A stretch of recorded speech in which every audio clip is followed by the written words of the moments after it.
Salut à toi, ici Arthur au Canada. Dans cette vidéo, je vais te donner des astuces pour rédiger une lettre de motivation efficace. Enfin, une fois de plus, de séduire l'employeur canadien que tu cherches, n'est-ce pas, à contacter pour avoir une offre d'emploi. Alors, les astuces sont très simples, ok? Les astuces sont très simples. J'ai fait une vidéo où je parlais du CV. J'ai fait une vidéo la semaine dernière ou la semaine, ça fait 1 ou 2 semaines, j'ai fait une vidéo où je parlais du CV. Et je disais dans cette vidéo, et je vais le redire ici, le CD, ce n'est pas le CV, excusez-moi, j'ai dit le CD. Le CV, ce n'est pas l'endroit où tu dois mettre tous les éléments que tu as en tête, tous les éléments, toutes tes compétences. Non, le CV, ce n'est pas l'endroit pour mettre tous ces éléments. Votre CV doit, n'est-ce pas, doit construire en fonction de l'offre d'emploi que vous souhaitez. Je prends un exemple parce que ça ne fait pas quelques jours, je causais avec quelqu'un à cause ayant un peu était un peu figé sur une façon de penser que je comprends. Voilà, c'est une question de conditionnement, d'éducation, de la façon dont on nous a appris. Retenez très bien que ce n'est pas parce que vous avez fait une formation que vous allez travailler dans ce domaine. Ça ne se marche pas comme ça. Je pense que partout dans le monde, ça fonctionne comme ça. Donc, ne vous limitez pas. Je prends un exemple. Si vous avez travaillé, vous avez fait une formation de comptable et qu'à la fin de vos études, vous avez par exemple fait des stages. Dans votre stage, on vous a exploité, on vous a utilisé comme secrétaire, on vous a utilisé dans d'autres domaines hors de votre domaine de base, ok? Et même lorsque vous avez terminé l'école, votre premier emploi, vous n'avez pas travaillé comme comptable. Je sais qu'il y a généralement les comptables qui font secrétariat, il y a des comptables qui font autres tâches dans l'administration. Lorsqu'on les recrute, ça je le sais. J'ai pris ces exemples parce que ce sont des gens que je connais qui ont travaillé comme ça. Je connais des comptables après qui terminent, qui font par exemple fiscalité. Mais si vous avez travaillé dans ça, ça ne sert à rien de vouloir toujours mettre en avant que vous avez fait comptabilité sur votre CV. Ça ne sert à rien. Le marché de l'emploi fonctionne en fonction de l'offre et la demande. Si un employeur veut quelqu'un qui a fait secrétariat, vous venez, vous dites que vous êtes comptable, ça ne l'intéresse pas. Ça ne doit pas trop l'intéresser. Déjà dans la façon de rédiger votre CV, si vous ne mettez pas sur votre CV, et même dans la lettre de motivation, ok, ce que l'employeur recherche, ça ne marchera pas, c'est sûr, on ne vous recrutera pas. Ok? Donc ça, c'est un élément que vous devez retenir. Faites votre CV, inspirez-vous, appuyez-vous sur l'offre d'emploi et vous mettez en avant des compétences que l'employeur recherche. Ok? Vous mettez en avant les compétences que l'employeur recherche. Par exemple, si l'employeur cherche quelqu'un qui sait saisir, mettez sur votre CV que vous savez saisir. Par exemple. Ce n'est pas parce que vous avez fait comptabilité que non. Ne vous limitez pas dans la tête avec cette façon de penser. Et je vais également ajouter, généralement, la compétence dans un emploi. La compétence dans un emploi, généralement, compte 20%. 20 à 30%. Ça, c'est une astuce comme ça que je vous donne en passant. La compétence dans un emploi compte entre 20 et 30. Maximum, c'est 40%. Je parle de la compétence technique. Si vous n'avez pas lu, j'ai lu ça dans quel bouquin? Excusez-moi, je vais me rappeler du bouquin. Le bouquin Réfléchissez et devenez riche. Non, c'est pas réfléchir et devenir. Comment se faire des amis? Comment on appelle ça? Comment se faire des amis et les influencer? De Dale Carnegie. Dans ce livre-là, il démontre, et c'est vrai, j'ai discuté avec beaucoup de personnes, et voilà, vous allez remarquer que c'est quelque chose qui est vrai en tout cas. Les gens qui réussissent dans les entreprises, vous allez voir même les gens qui réussissent dans les entreprises, vous allez remarquer, ce ne sont pas des personnes qui ont des compétences techniques. Non. Ce ne sont pas des personnes qui, voilà, qui maîtrisent le domaine à 100%. Par exemple, je vais encore prendre, par exemple, quand vous êtes ingénieur, les gens qui réussissent, qui évoluent dans une entreprise en tant qu'ingénieur, ce n'est pas ceux, par exemple, qui connaissent trop la technique, par exemple, ceux qui savent dessiner, qui connaissent la profession, qui savent comment faire des montages. Bref, tout ça, ce ne sont pas ces personnes-là qui savent. Mais ce sont des personnes qui se démarquent avec des qualités. Excusez-moi, j'ai bloqué la caméra. Ce sont des personnes qui se démarquent avec des qualités humaines. Je répète encore, ce sont des personnes qui se démarquent avec des qualités humaines. Quand je parle de qualités humaines, je parle de relations humaines. Comment tu te comportes avec les autres? Quel est ton discours vis-à-vis des autres? Est-ce que tu es capable de tenir un discours qui pousse à ce que les gens épousent ton point de vue? Ça, c'est une compétence qui est très rare. Ok, c'est une astuce que je te donne. En quoi est-ce que cela est important? En quoi est-ce que cela est important sur votre CV? Ok, mais ça beaucoup plus au niveau de l'entrevue au niveau de l'entrevue qu'on cherche à ressortir ces caractères. Mais sur votre CV, vous pouvez, n'est-ce pas, ou même sur votre lettre de motivation, vous pouvez, n'est-ce pas, mettre certains éléments qui montrent que vous avez des qualités, ok? C'est pour cette raison que sur le CV, ou même dans votre lettre de motivation, vous pouvez ajouter, voilà la première astuce que vous devez mettre sur votre lettre de motivation. Et en passant, au Canada, on appelle lettre de motivation, c'est la lettre de présentation. C'est le langage qui est généralement utilisé. Vous devez, n'est-ce pas, mettre, si vous avez par exemple travaillé dans une association, si vous avez été diriger une association, bref, si vous avez occupé une fonction de direction, une fonction où vous étiez amené à diriger des personnes, c'est là que vous devez mettre ça. Si vous n'avez pas occupé cette fonction, c'est pas grave. C'est pas grave. Ce qui est sûr, c'est que lors de l'entrevue, on vous posera des questions. Mais une fois de plus, vous devez mettre aussi en avant vos qualités humaines, les relations humaines. Est-ce que vous êtes quelqu'un, vous êtes à l'aise avec les gens? Est-ce que vous n'êtes pas quelqu'un qui, n'est-ce pas, vous n'aimez pas parler avec les gens, vous n'aimez pas travailler avec les autres? Ça, c'est quelque chose qu'on n'aime pas dans l'entreprise. OK? Mettez ces éléments-là. Maintenant, sur la lettre de motivation. La lettre de motivation est très simple. OK? La lettre de motivation, une fois de plus, la lettre de motivation au Canada ou la lettre de présentation au Canada. Donc, sur votre lettre de présentation, comme je disais, retenez bien les parties d'une lettre de présentation que je vous donne actuellement. Je vais mettre un lien en dessous de la vidéo pour vous donner un exemple. Les différents éléments que vous devez mettre, n'est-ce pas, sur votre lettre de présentation. C'est très important. Vous mettez la date comme d'habitude. Bien sûr, je vais expliquer ici verbalement, mais dans le fichier, ça sera un peu plus clair pour vous. Et ici en haut, je vais faire défiler, n'est-ce pas, les éléments dont je suis en train de parler. Vous mettez la date en en-tête, en haut et à droite, vous mettez la date. Et à gauche, toujours en haut, à gauche, vous mettez le nom du responsable des ressources humaines. Je sais que généralement, sur les offres d'emploi, on ne met pas ça. Vous mettez l'adresse de l'entreprise, vous mettez le numéro de téléphone, l'adresse courriel de l'entreprise, ok?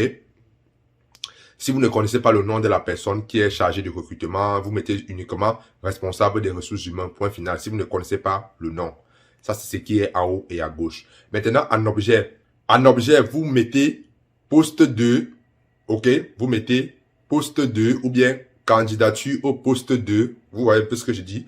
Ou bien vous mettez le numéro de l'offre d'emploi. Par exemple, sur le numéro, l'offre d'emploi, il y a généralement des offres d'emploi qui ont un numéro. Vous pouvez mettre là-bas, candidat au poste, vous mettez le numéro de l'offre d'emploi en tout cas. Vous allez voir ça dans l'exemple. Maintenant, le premier paragraphe de votre lettre de motivation, vous allez décrire la façon dont vous avez découvert l'emploi. Ok? La façon dont si vous avez découvert l'emploi, par exemple sur Internet, si ça a été une recommandation, si c'est quelqu'un dans l'entreprise qui vous a parlé de l'offre d'emploi, c'est sur le premier paragraphe que vous allez dire comment est-ce que vous avez découvert l'offre d'emploi. Et dans le même paragraphe, ceci, vous pouvez faire ça en 2 lignes. Hein, vous pouvez faire ça en 2 lignes. Et dans le même paragraphe, vous témoignez l'intérêt que vous avez pour l'entreprise. OK?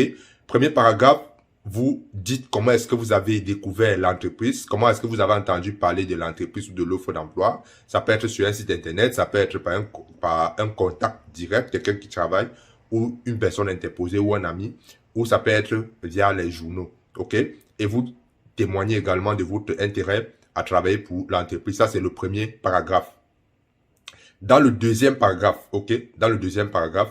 Et maintenant, dans le deuxième paragraphe, vous allez chercher à démontrer à l'employeur que vous êtes le candidat idéal pour le poste. Dans le deuxième paragraphe, cherchez à démontrer à l'employeur que vous êtes le candidat idéal pour le poste. De ce fait, vous devez mettre en avant vos expériences de travail, vos compétences, votre méthode de travail et d'autres expériences connexes. Donc, d'autres expériences connexes qui peuvent aider l'entreprise. Je répète encore. Vous devez également mettre d'autres expériences connexes qui peuvent, n'est-ce pas, aider l'entreprise. Qu'est-ce que j'appelle expérience connexe? Ce que j'appelle expérience connexe, ça veut par exemple dire quoi? Généralement, je prends toujours le cas des entreprises qui font comptabilité. OK? Généralement, les entreprises qui font comptabilité vont également Ça, c'est un exemple que je prends pour caricaturer. Donc, par exemple, avoir quelqu'un qui doit gérer, je ne sais pas, un aspect marketing. OK? Un aspect marketing dans l'entreprise. Si dans le passé, vous avez travaillé en tant que marketing, vous avez dirigé un groupe, une équipe de marketing, c'est en cet endroit-là que vous devez mettre ça. Mais pour savoir ça, pour mettre en avant l'expérience connexe qui va toujours dans l'intérêt de l'entreprise. Rappelez-vous, vous êtes en train de vous vendre. OK? Vous êtes en train de vous vendre. Par exemple, si vous faites la cour à une fille et si vous ne mettez pas en avant les choses que la fille veut entendre, c'est sûr que ça sera mort pour vous. Donc, c'est la même chose lorsque vous allez postuler. Demandez, postuler une offre d'emploi, c'est la vente. Donc, vous devez mettre ces expériences connexes. Comment est-ce que vous faites pour voir ces expériences connexes? C'est simplement en faisant des recherches sur l'entreprise. Vous devez savoir les secteurs d'activité que l'entreprise, dans lesquels l'entreprise exerce. Vous devez connaître les bilans. Par exemple, il y a des entreprises qui publient les bilans. Vous devez savoir est-ce que l'entreprise a eu des problèmes par le passé, à quoi étaient dus ces problèmes, est-ce que l'entreprise, bref, vous devez connaître l'histoire de l'entreprise, vous devez connaître.